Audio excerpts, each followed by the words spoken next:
Glory to Jesus Christ.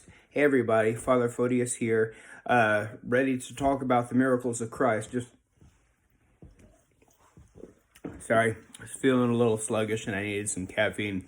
I guess this sermon is brought to you by Diet Coke.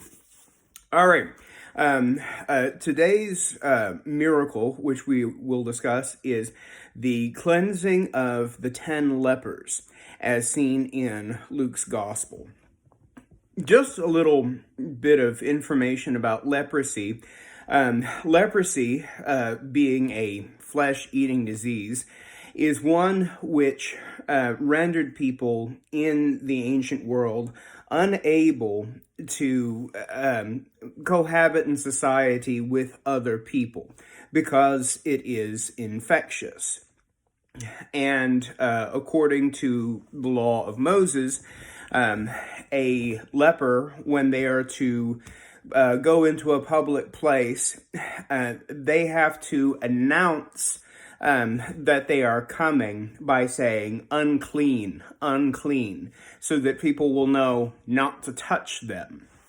And in this case, we have 10 men who live presumably in a colony of lepers. It was not uncommon for people with leprosy to live in a certain area, crying out to Christ for mercy. Christ simply tells them, "Go show yourself to the priests." Why go show yourself to the priests? Because the priest could affirm that a person was indeed cleansed of their leprosy, or if they still had it. The priest was the one to make that call. And so he sent them on their way, simply saying, show yourself to the priest. He doesn't say you are healed. He doesn't say anything like that. He just says, go show yourself to the priest.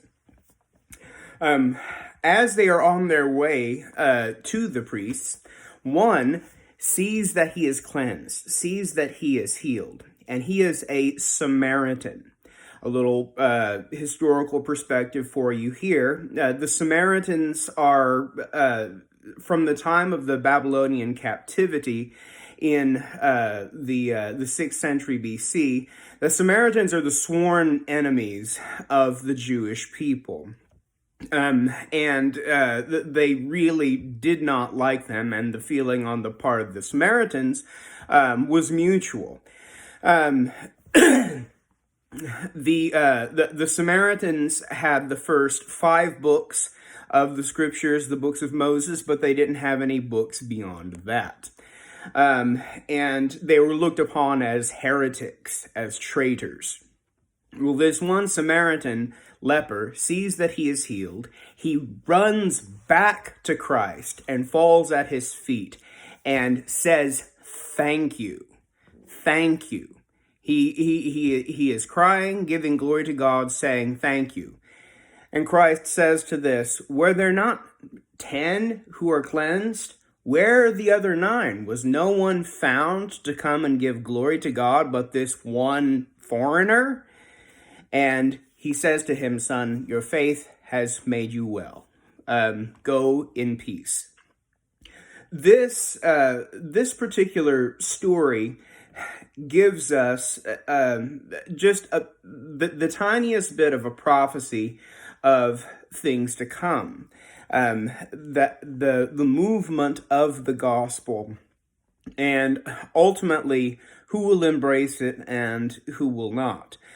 For the first 200 years of the church's history, the church is predominantly a Jewish movement. The overwhelming majority of Christians for the first 200 years are Jewish. The line between church and synagogue in the first century is very much a permeable membrane. It's not a hard and fast line. It becomes more pronounced and more distinct beyond the 2nd century, in the 3rd and into the 4th, where with the passage of time, it becomes an increasingly Gentile phenomenon. And ultimately, what it is showing is that the Gentiles can and indeed will be grafted into the people of God. that the Gentiles can and indeed will become part of Israel. That that by the faith of Jesus Christ, it is possible for Gentiles to become sons of Abraham. That one is a son of Abraham by faith. And so, brothers and sisters, I would encourage you in your faith in the days to come. Trust God with everything you have and give thanks. Give thanks for every little thing. Every little thing. Okay? Don't take for granted anything that you have. Give thanks to God for everything. Follow the example of the Samaritan here who is healed, who gave thanks to God for the cleansing of his body. Let's give thanks for every little thing. God bless you and keep you, and we will see you tomorrow. Get my soda here. Cheers. God bless.